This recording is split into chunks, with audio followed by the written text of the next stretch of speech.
With some of the world's richest drug cartels maintaining net worths in the billions, it's safe to assume that there is plenty of will for these criminals and their organizations to get illicit substances into the country in any way possible.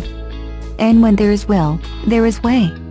Unfortunately for automakers with factories in Mexico, the need to ship cars north of the border presents a perfect opportunity for the cartels to hitch a ride, and as an Alpha News investigation has found, Ford is the latest victim.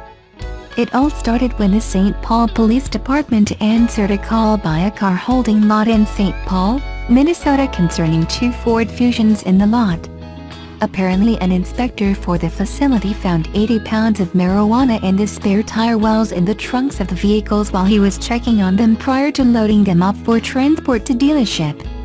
This raises eyebrows for the obvious reason that brand new cars straight from the dealership should not have drugs loaded inside of them until after purchase by drug dealers. After investigating further, SPPD found that the Fords were part of a 15-car load coming from Mexico and the other 12 had been sent to dealerships.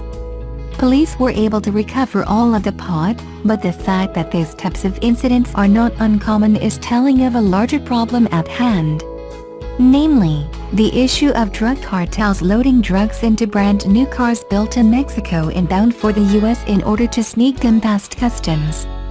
To pull off the operation, drug cartels would have to have access to the cars at some point between inception to just prior to crossing the border.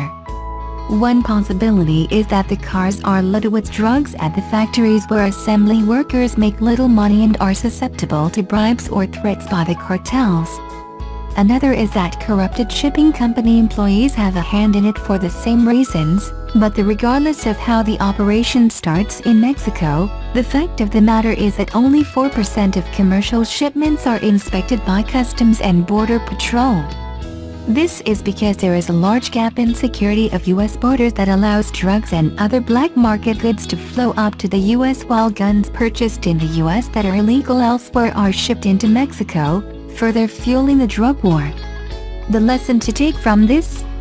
Make sure you check every nook and cranny of your brand new car for drugs prior to driving it, because the last thing you want police to think is that you're a pawn for the cartels, knowingly or not.